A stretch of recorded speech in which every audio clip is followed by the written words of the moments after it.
et à consolider une dynamique engagée par le mouvement associatif et les familles.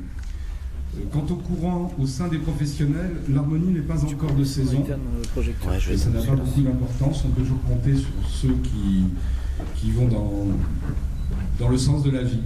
Je passerai sur tous les points d'achoppement et de contradiction, et pour faire bref, deux positions prévalent.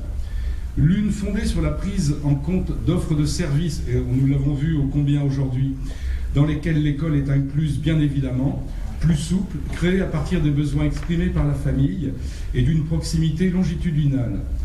Sur ce sujet, je vous conseille vivement la lecture de l'article de Carole Sénéchal et de Catherine Desrivières-Pigeon, qui a un très joli nom, Impact de l'autisme sur la vie des parents, qui est paru dans Santé mentale au Québec en 2009 et qui est, semble-t-il, assez loin des préoccupations d'un ensemble de professionnels, ce qui est bien dommageable. L'autre, évidemment, traditionnellement défensive et pyramidale, où les soignants et les pédagogues ont toujours raison et imposent un modèle préétabli basé sur des paradigmes anciens. Historiquement, nous allons nous transporter un instant en période pré-hellénistique. Le soin s'exerçait uniquement par les membres d'une même famille ou d'un même clan, le savoir expérimental traditionnel étant transmis par filiation directe. Il semblerait que la nécessité d'une éthique soit devenue sous la forme du serment d'Hippocrate lorsque les services de soins se sont étendus, nécessitant l'intervention de personnes étrangères à la tradition familiale zéclanique. Aujourd'hui, l'éthique nous dicte un rapprochement en direction des familles. Écoutons-les. On nous a dit, il n'y a pas si longtemps, ne scolarisez pas les enfants têtes dès la maternelle, c'est du gâchis, cela ne sert à rien. D'où un amendement qui est retourné à la réécriture, me semble-t-il. À l'aune de l'attention que vous porterez à Soélie, Yannick, Maxime et Alexis, vous saurez ce que nous, adultes, pédagogues et soignants, aurons à faire pour améliorer la condition de ces enfants. Néanmoins, un courant actuel assez fort se dessine, et si l'on considérait les parents et aidants naturels comme des co-thérapeutes plutôt que de les tenir éloignés des prises en charge, et si l'on évaluait les ressources humaines familiales ainsi que leurs besoins d'aide. C'est ainsi que des services d'aide à domicile se mettent en place, et en bénéficiant d'une formation en relation avec les principes de l'éducation structurée, nous obtenons des résultats appréciables des enfants les plus jeunes aux formes qui évolueront vers une sévérité ultérieure. L'attention portée aux familles dans la durée, la compréhension de leurs inquiétudes, de leurs positions, qu'il faut parfois leur faire quitter avec toute la patience et la douceur d'une ferme volonté sera nécessaire. Non pas néanmoins qu'un processus psychique égale un besoin de temps. Au tout début, on n'écoute pas suffisamment les mères, me disait David de Fonseca. Qui les écoute? Le mari, les oncles, les tantes, les grands-parents, la voisine de palier qui a vu une émission à la télé, les puéricultrices, les crèches, les pédiatres. Nous sommes parfois avant la scolarisation. Alertés par certains symptômes, de nombreux parents sont allés sur le net. Nous sommes au stade de l'intuition pré-diagnostique qui demande confirmation. À l'opposé, et cela arrive hélas, les positions de déni retardant la mise en œuvre diagnostique aux professionnels d'user de leur conscience clinique discriminative et de leur patience pour ne pas confondre et niveler les positions de chacun et ne pas faire des signalements comme cela peut arriver de temps en temps. Je crois que Jean-Marc Bonifay reçoit des appels de parents qui sont dans ce cas. À l'exception des dénis, toutes les familles vous diront à quel bouillonnement de cervelle au sens rabelaisien du terme elles ont été livrées.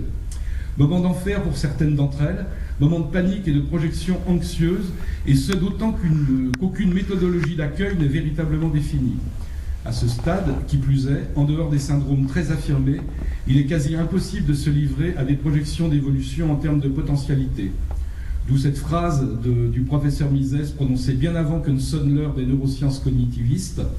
Nous assistons à des remaniements ultérieurs insoupçonnés. Il fut aussi le premier à attirer mon attention sur l'accompagnement et l'évaluation longitudinaux. Ce type d'accompagnement est davantage en usage dans le monde pédiatrique et médical au sens de médecine de famille et curieusement a du mal à pénétrer certaines pratiques pédopsychiatriques.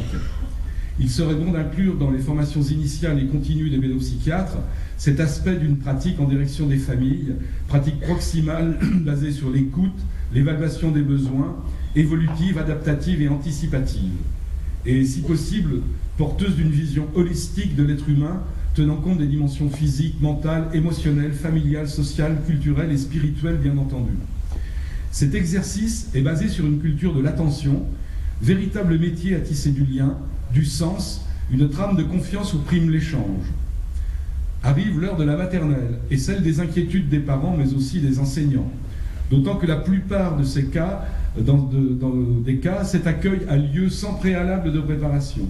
Dans le meilleur des cas, et les plus rares, ils sont assistés d'une AVS, car bénéficient déjà d'une prise en charge permettant l'anticipation. Pour la plupart d'entre eux, il s'agit de scolarisation partielle, l'autre partie étant réservée aux prises en charge pluridisciplinaires. Malgré des hyperkinésies majeures et envahissantes qui posent réellement problème, et ce d'autant qu'avant l'âge de 6 ans, l'arsenal allopathique médicamenteux est d'une extrême pauvreté, il est néanmoins tout à fait possible d'accueillir ces enfants à l'école maternelle. Je tiens donc ici à remercier au nom des familles tous les enseignants qui accueillent ces enfants différents neuroatypiques et qui participent ainsi à leur développement et à leur éveil, bien au-delà du strict cadre pédagogique. Et je suggère aux autorités de songer à faire sur notre département l'inventaire des équipes qui accueillent ces enfants afin d'organiser une formation interactive à partir d'expériences vécues et de programmes en cours. Cela contribuera à valoriser, développer et pérenniser ces engagements humains concrets, pratiques et efficaces hors pair. La cueillette des fruits de l'expérience est un acte délicat, néanmoins. Accompagnant et coordonnant des programmes longitudinaux de jeunes enfants, je peux témoigner de la dynamique des forces spéculaires et mimétiques mises en œuvre au sein de ces programmes. Pour certains enfants, les 3 voire 4 années de maternelle seront d'un bénéfice considérable. Les évaluations diagnostiques établies par les centres habilités restent essentielles pour penser en termes de potentialité évolutive et d'adaptation de programme. Bien entendu, l'accès au langage oral, comme vous l'avez entendu, est une première frontière dans le syndrome. L'accès au langage écrit, une seconde. Là encore, la poursuite de la scolarité demande de nombreuses adaptations. Les interactions entre enfants méritent une attention supplémentaire et la mise en œuvre dans leur gestion. Exemple, une enseignante forte de son observation a réussi à regrouper autour d'un enfant syndromique un phalanstère de plusieurs enfants spontanément curieux et empathiques qui facilitent l'intégration. Quant à la suite, je vous laisse découvrir les 4 témoignages, sans douter un instant qu'ils seront pour vous source de réflexion. Je ne pourrais terminer sans avoir une pensée pour les formes sévères qui resteront dépendantes toute leur existence d'une assistance, mais qui bénéficieraient des regards meilleurs portés sur leurs compagnons les plus performants. Je vous remercie pour votre attention et l'intérêt que vous avez témoigné à m'écouter et j'espère à m'entendre, mais portez encore davantage attention à ces jeunes gens qui ont un parcours si particulier. Et on va commencer par Soélie, car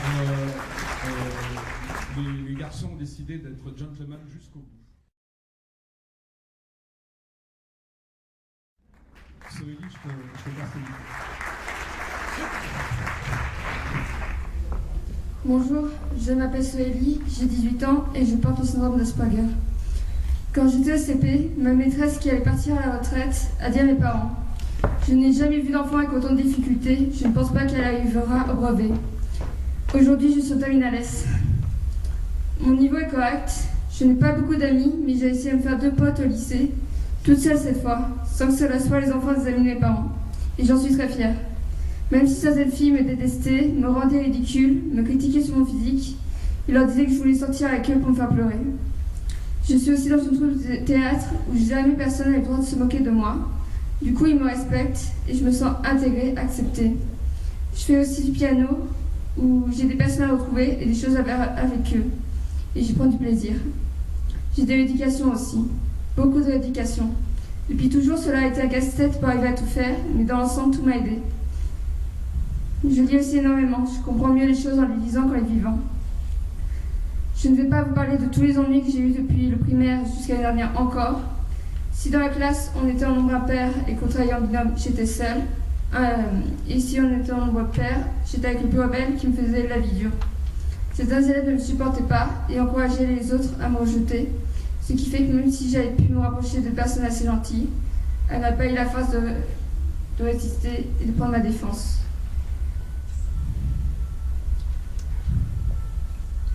Au collège, je ne savais pas encore ce que j'avais. Dyslexique, dysphasique, dyspraxique. Au début de la 6e, on a mis en place un tiers-temps et il a été décidé que je devais avoir un ordinateur. J'ai suivi 1 an et demi d'aquathérapie pour savoir le gérer. Je l'ai eu au milieu de la 5e. J'écrivais presque aussi vite que les profs parlaient et je pouvais enfin écouter. J'étais heureuse.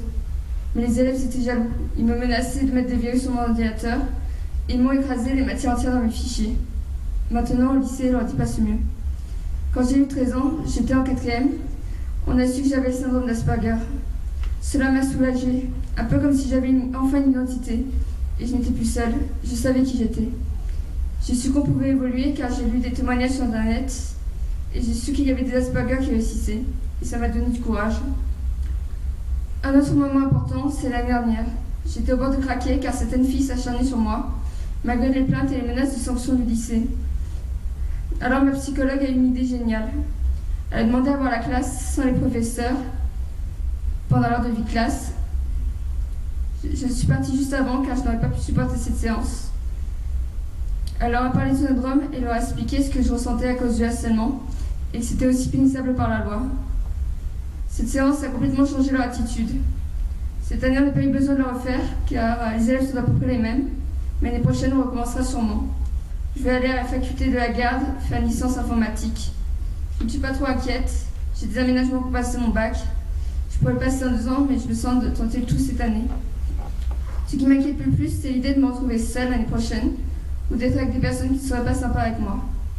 Je suis moins naïve, mais je sens mieux si je dois me méfier. Je suis encore naïve, mais je sens mieux si je dois me méfier. Et je fais toujours des efforts car je voudrais qu'on ne se rende plus compte que je suis différente. Et même si on me dit que j'aurai toujours le syndrome, je fais tout ce que je peux pour en sortir. Mes centres d'intérêt se sont élargis depuis peu. Je m'intéresse à des sujets qui ne sont pas les miens et je commence à observer autour de moi des choses que je ne voyais pas avant. Bon, je suis encore un peu bavarde, mon regard est un peu trop fixe, mais je vois aussi bien les neurotypiques qui auraient besoin d'éducation. Aussi, je veux donner du courage à tous les Asperger par mon exemple.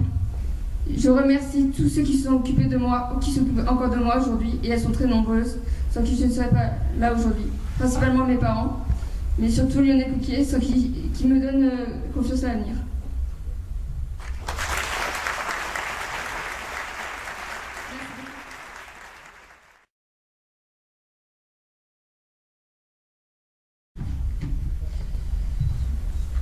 Bonjour à tous et à toutes, je m'appelle Alexis. Tout a commencé le 1er avril 1997. Pas si bonne que ça la blague. Maman a 22 ans, elle est heureuse de ma venue au monde, loin de s'attendre à tout ce qui allait arriver. Je vais essayer en quelques mots de vous faire part de mon histoire. Ça va être dur d'être concis. Tout allait bien dans le meilleur des mondes jusqu'à mes 6 mois. Avant cela, j'étais le bébé idéal, dont tout le monde rêvait. Calme, très calme, trop calme. Quand un changement radical surgit à ma demi-année de vie. Le regard fixe, les cris, les nuits et les jours sans dormir. Peur de certaines musiques et de certains sons. Et cela dure toujours. Maman consulte très vite, s'apercevant d'un gros malaise. Pédiatre, docteur, psychologue et psychiatre. Lui rit au nez. Madame, vous êtes jeune, c'est votre premier enfant, vous le regardez trop. Cela n'arrivait pas à la réconforter, car au fond d'elle, elle savait qu'il y avait quelque chose, mais quoi? Quand on n'est pas dans le camp médical, où sonner, à quelle porte frapper? Juste passe de spécialiste en charlatan. Toujours rien. Puis vient l'entrée en maternelle, début d'une véritable angoisse et d'un enfer certain. La maîtresse, trouvant mon comportement dangereux pour les autres, m'enfermait dans un placard à l'âge de 2 ans et demi. Toute la scolarité va se passer comme cela. Les psys scolaires veulent que je rentre en hôpital de jour. Mais pourquoi? À quel titre?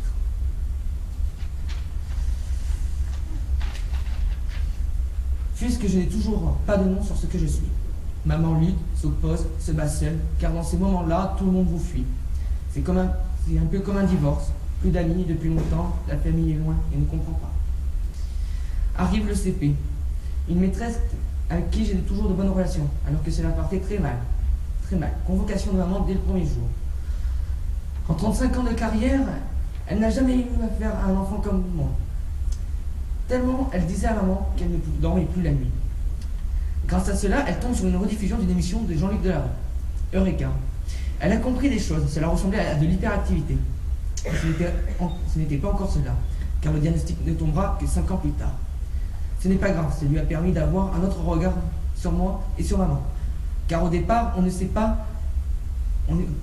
Quand on ne sait pas, la faute est remise sur une mauvaise éducation. Vive Jean-Luc Delarue. Je vais passer sur tout le reste, trop long à raconter. Parcours type de la spie, moquerie et celle que je qualifie de barbarie physique, morale ainsi que verbale et de la part de ceux qu'on les appelle gens. camarades.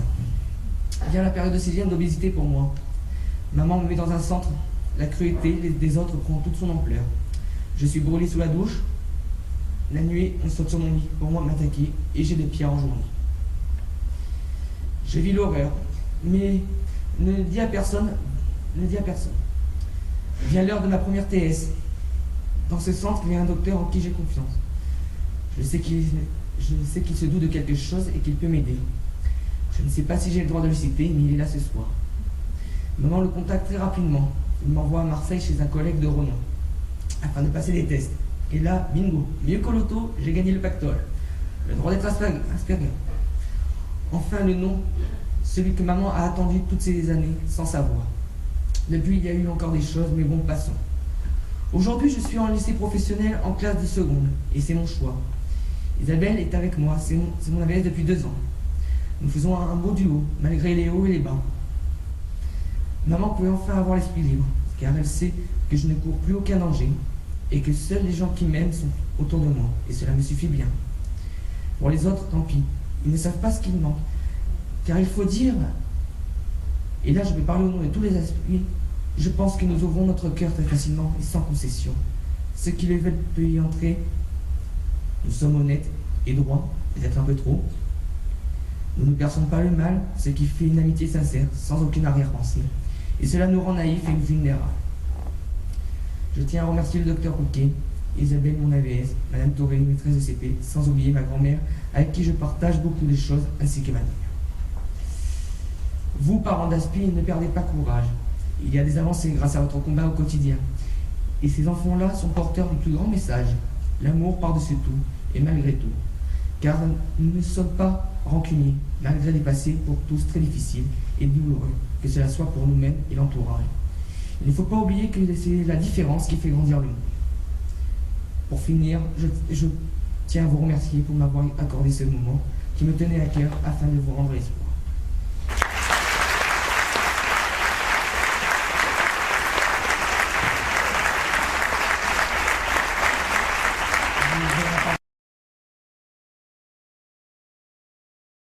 Je suis Mathieu Marbona, donc j'ai le syndrome d'Asperger.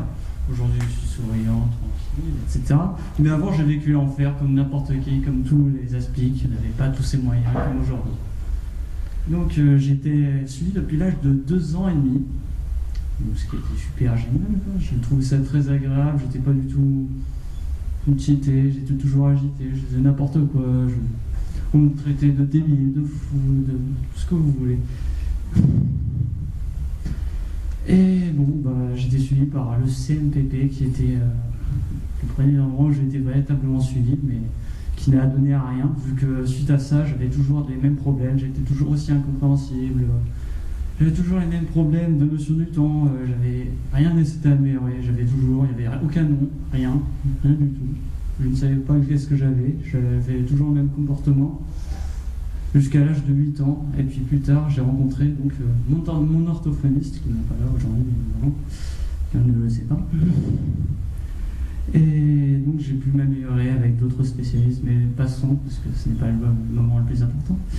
On a seulement dit que le problème était dû à ma mère, elle était trop protecteuse, elle se comportait comme avec mes frères et sœurs, qu'il fallait m'enlever de mes parents, ils sont dangereux, mais c'était pas au secours, mon Dieu.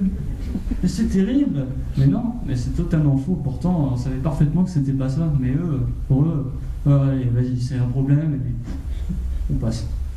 Donc j'ai essayé de m'envoyer en IME par exemple. Hein. On voulait m'envoyer dans les salles de police, etc. parce que dû au fait que j'étais extrêmement agité. Donc et vu que j'étais pas capable de montrer que j'étais intelligent, que mon agitation était la seule chose, je veux dire, ils voyaient pas plus loin de leur nez, quoi. Je veux dire, hop, c'est la première chose, allez bon c'est bon, toi de mettre avec les autres, comme ça moi, le problème de régler et c'est fini. Ah là là, quelle grande idée. J'avais des capacités, on l'a remarqué, parce que je faisais différentes choses, je sais pas, quand j'ai joué à beaucoup de jeux vidéo, et à cause de ça, on a souvent remarqué que j'étais largement capable de voir comment il fallait faire, le but du jeu, etc., alors que d'autres ne comprenaient absolument rien et passaient totalement à côté de choses qui étaient parfaitement évidentes pour moi. Donc suite à ça, on a cherché de plus en plus. Mais à côté de ça, il y avait mes camarades de primaire, etc.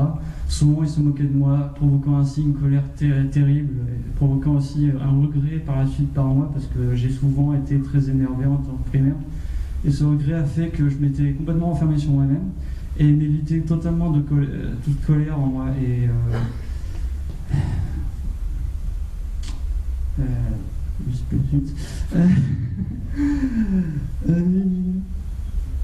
Et donc, parce que avant ça, j'étais on va dire, délinquant. C'est pas ça. Parce que je faisais un peu n'importe quoi, donc les autres ça faisait marrer. Oh, c'est génial, il fait n'importe quoi, regardez-le, wouh! J'étais admiré, pourtant par la suite, j'étais jeté, parce que vous n'êtes plus dans un délire. Mais que se passe-t-il? Il est plus comme nous. Rejetons-nous. Et ça a été toujours aussi douloureux. D'ailleurs, les moqueries étaient plus douloureuses, mais le fait qu'on me rejette était un point en plus. Le collège a été un enfer. Rien que parler, ça donne envie de ne pas vouloir y repenser, parce que c'est pas le passage le plus passionnant. Toujours le collège. Pourquoi? Parce qu'on se développe, on devient de plus en plus bête, on regarde internet, on voit des choses de plus en plus stupides aujourd'hui. Et donc après, les gens... Oh, c'est une personne faible. Et si on allait le voir et qu'on les faisait chier? Oui, mais c'est pas fait. Ils prennent une personne faible et ils les attaquent, et puis au bout d'un moment, leur estime de soi baisse, ils croient des choses, n'importe quoi, à force de dire oh, t'as une tête de drogué, oh, t'as une tête de fatigué, oh, gna.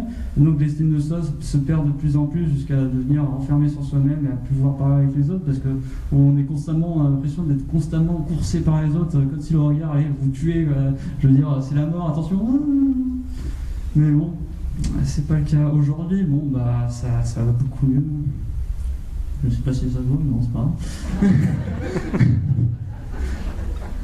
Et donc, mon orientation a été aussi extrêmement catastrophique, parce que, justement, dû à mon période en collège où on a vu que j'avais énormément de choses, par exemple, j'ai créé quasiment un système d'autodéfense qui faisait que, dû aux moqueries, dû au stress, etc., j'avais un système d'autodéfense qui faisait que mon corps me bloquait mes jambes, me rendant complètement froide, faisant que le sang ne passait plus et que j'avais les jambes complètement bloquées, donc j'étais incapable de marcher, donc je rentrais chez moi, c'était un moyen comme un autre, inconsciemment.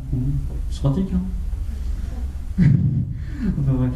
Et donc on m'a fait aller en agriculture, ce qui n'avait bien sûr j'avais aucune notion, je ne savais rien. La seule chose que je savais, c'est que j'avais une personne qui aimait bien ça, donc en fait je me suis juste référencé à ça, et au final j'ai détesté, hein. C'était pas mal. J'avais une classe ignoble, j'ai fait un stage aussi passionnant que marcher par terre et se rouler dans la boue et jusqu'à se dire attends, je suis en train de faire quoi là? Parce que c'était toujours répétitif, toujours la même chose, toujours aussi ennuyeux.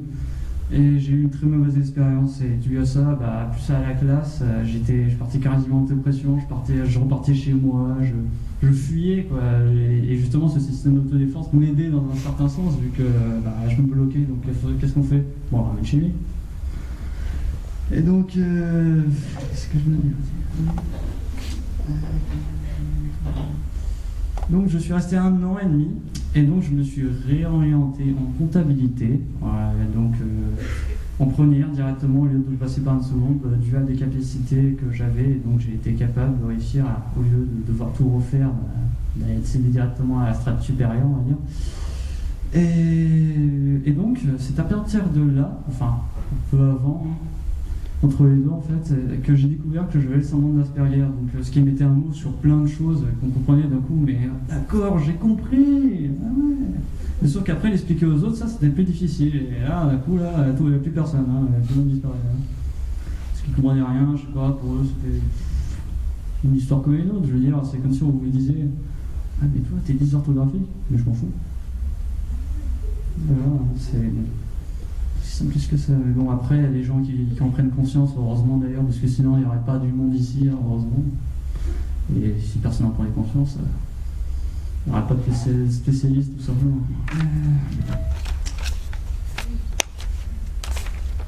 D'ailleurs, aujourd'hui, donc, nous avons des professionnels qui sont là, qui se sont occupés de moi pendant des années. Ça fait tellement longtemps pour certains, mais bon. Donc, par exemple, Lionel Kay, qui est ici, hein, je vous demanderai de l'applaudir parce qu'il m'a beaucoup aidé, ça m'a beaucoup aidé.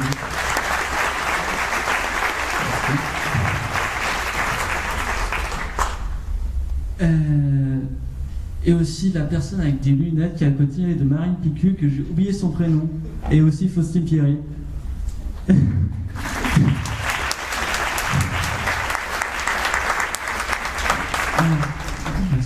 Donc, comme je l'ai dit aujourd'hui, j'ai 18 ans, je suis lycée professionnel, et pourtant j'ai un QI supérieur à la moyenne, donc dire que j'étais stupide était quand même un peu déplacé, vu que ça prouvait rien du tout. Le dire, les gens ne cherchent pas beaucoup.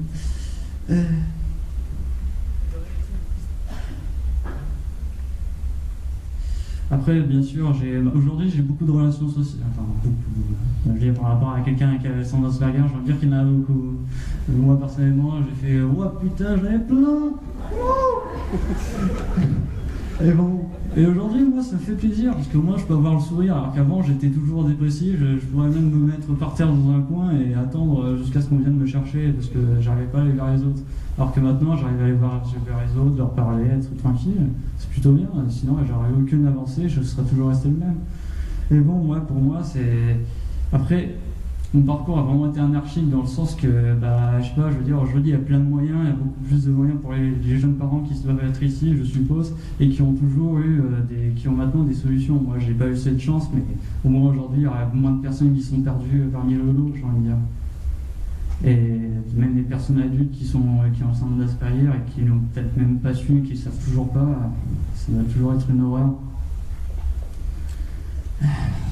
Mais bon, moi j'y serais jamais arrivé sans mes parents qui sont là dans cette salle, tout au fond là, et que j'adore parce qu'ils m'ont toujours aidé dans les moments difficiles et que franchement s'ils n'auraient pas été là, mais qu'est-ce que je serais devenu? Déjà je serais pas né.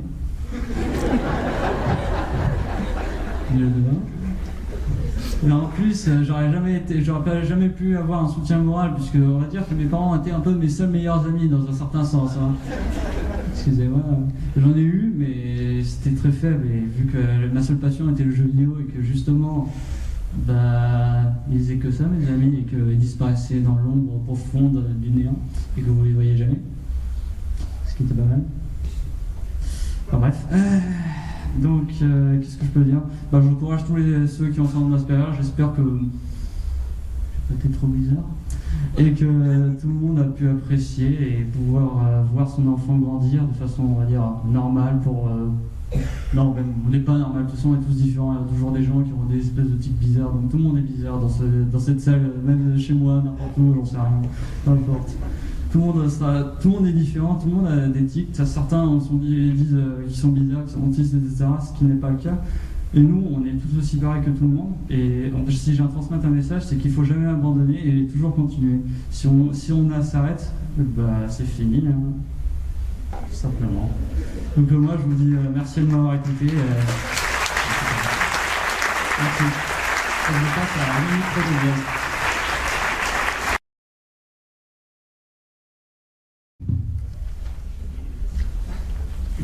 Bonjour à toutes et à tous, je m'appelle Yannick Rodriguez, j'ai 25 ans et je viens de terminer mes études en comptabilité.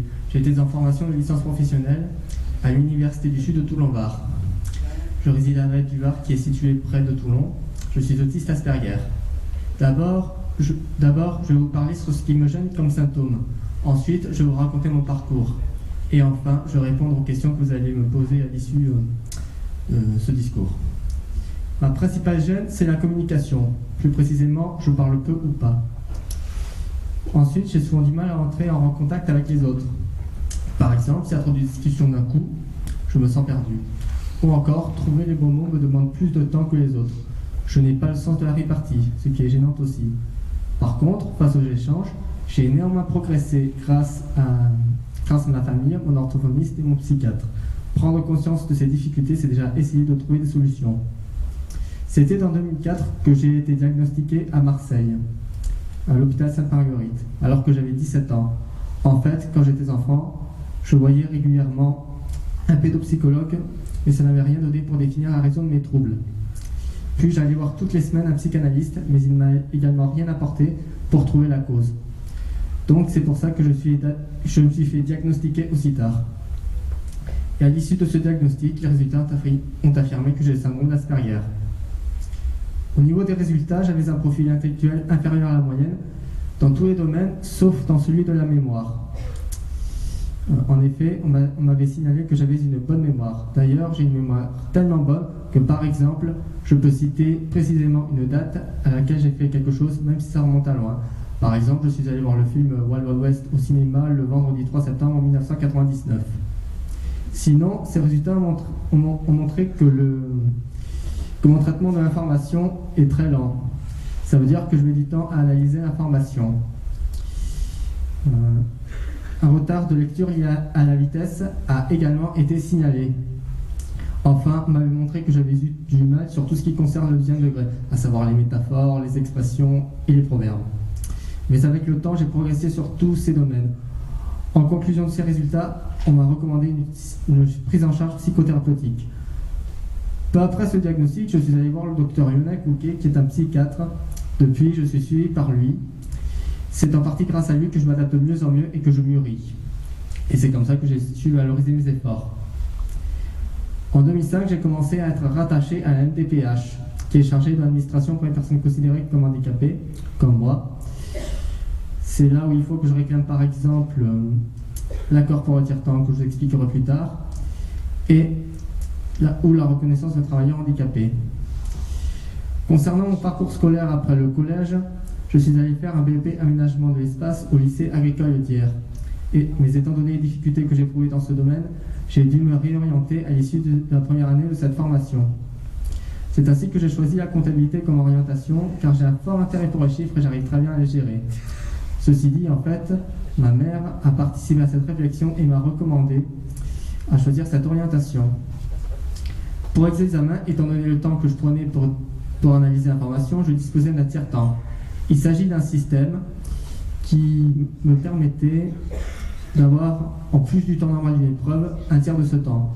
Par exemple, une épreuve dure 3 heures, mais j'ai 4 heures pour la faire, puisque je possède une heure en plus, sachant que le tiers de la durée de 3 heures est d'1 heure. Après la réorientation, j'ai effectué une autre formation BEP qui est celle du BEP métier de la comptabilité, et ce, dans le lycée Claret à Toulon. Après l'obtention du diplôme, j'ai ensuite fait un bac pro comptabilité dans le même établissement. Après l'obtention du bac, j'ai décidé de continuer mes études en me lançant sur un BTS professionnel qui me permettait d'obtenir un niveau bac plus 2. Et c'était ainsi que j'ai fait une formation BTS comptabilité et gestion des organisations au campus La Grande Tourache, qui est situé à Amiens. Après obtention du BTS, je voulais encore aller plus loin dans mes études en effectuant une licence professionnelle qui me permettait d'obtenir un niveau bac plus 3. C'était ainsi que j'ai été prise à l'université issue de Toulon-Var pour effectuer la licence professionnelle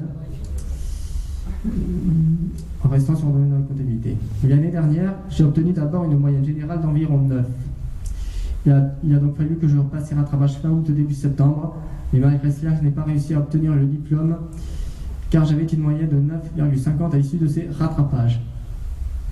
Mais j'ai été accepté pour refaire l'année de licence cette année, mais en ne repassant que les matières auxquelles je n'ai pas réussi aux épreuves.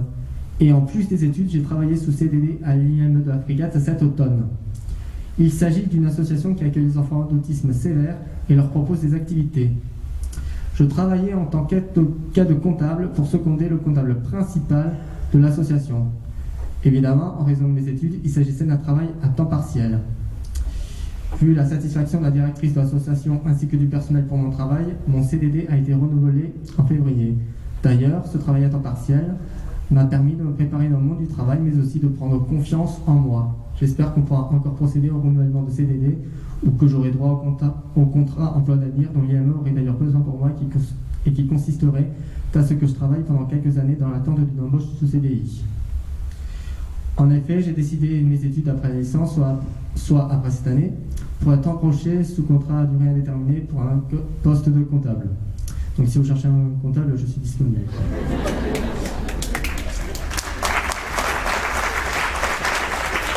Et pour cela, outre que je suis sur Pôle emploi pour la recherche d'emploi, je suis depuis peu abonné à Cap Emploi, un organisme supplémentaire qui est réservé aux personnes handicapées, ce qui me facilitera la tâche. Je disais que le travail à temps partiel m'a permis de prendre confiance, alors qu'avant j'avais un manque de confiance, ce qui m'avait peut-être provoqué l'échec de la licence l'année passée. Mais maintenant, je dispose plus d'assurance sur moi-même. Ce serait peut-être grâce à ça si j'obtiens la licence cette année. À ce propos, je viens de passer les partiels du deuxième semestre et j'ai mieux assuré par rapport à l'année dernière. Cet hiver, j'ai pris des séances d'habileté sociale à Corridis. Elles m'ont permis de travailler sur tout ce qui est social, à savoir la communication verbale, la gestion des émotions, l'intégration professionnelle, etc. Enfin, j'aimerais ajouter que j'ai fait une intervention auprès de lycéens l'année passée afin de leur expliquer le syndrome que j'ai. Cette expérience a été, semble-t-il, enrichissante pour eux comme pour moi. Je voudrais aussi ajouter que l'année dernière, au gala de l'IAE, dont le thème était le cinéma, j'avais reçu le prix du meilleur camarade de la classe, ce qui signifiait que j'étais apprécié par les autres élèves, bien qu'ils étaient au courant de mon autisme. En conclusion, depuis les résultats du diagnostic, je fais des efforts considérables sur mon comportement et sur mon environnement. Pas seulement grâce à moi-même, mais aussi à mon entourage qui me soutient, à savoir ma famille, mon orthophoniste et mon psychiatre. Et surtout, je me sens moins différent des autres aujourd'hui. De plus, je m'ouvre de plus en plus sur le monde et je m'intéresse à beaucoup de choses. Enfin, j'accepte de plus en plus le fait que je sois autiste et je vis de mieux en mieux. Donc, pour les personnes ayant des enfants autistes, ne perdez pas espoir. Vos enfants pourraient y arriver s'ils mettent de la bonne volonté. Il faut aussi qu'ils acceptent comme ils le sont d'eux-mêmes. Ils doivent sortir de leur cocon, entre guillemets, en regardant ce qui se passe autour d'eux et en s'ouvrant au monde. Enfin, il faut qu'ils aient de l'espoir. C'est comme ça que j'y suis arrivé, même si ça n'a pas toujours été facile. Accepter d'être autiste, c'est une épreuve, tout comme faire des progrès. Et ce serait plus simple s'ils effectuent les conditions que je viens de citer. Pour les autistes, je veux qu'ils prennent en compte de ce que je viens de dire, car forcément cela les concerne également. Désormais, je les soutiens pour qu'ils fassent de leur mieux pour qu'ils y arrivent. Ce sera comme ça qu'ils deviendront meilleurs, au moins cela leur augmenter considérablement les chances de réussir dans la vie. Ce sera comme ça que les personnes auront un autre regard sur le monde. Voilà, j'ai terminé, je vous remercie de votre attention. Maintenant, je suis prêt à répondre à vos questions.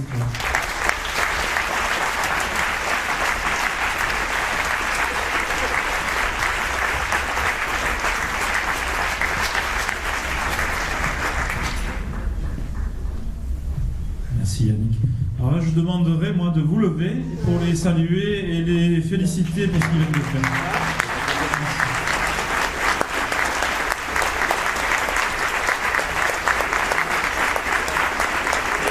Voilà, un peu comme au théâtre. De toute façon, c'est ça l'habileté sociale, c'est du théâtre.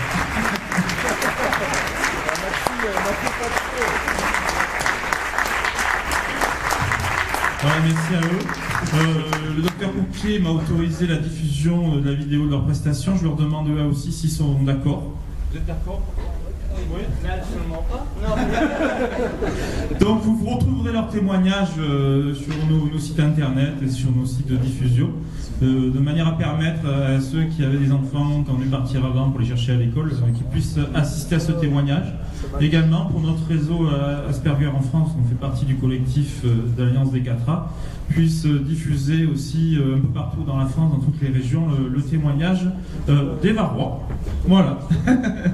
Donc je les remercie beaucoup, je remercie à tous d'être venus passer cette journée de l'autisme avec nous. Et donc j'espère que vous en garderez un bon souvenir dans vos cœurs et que l'autisme restera dans votre cœur et que vous penserez à cette journée dans l'avenir. Merci à vous, au revoir.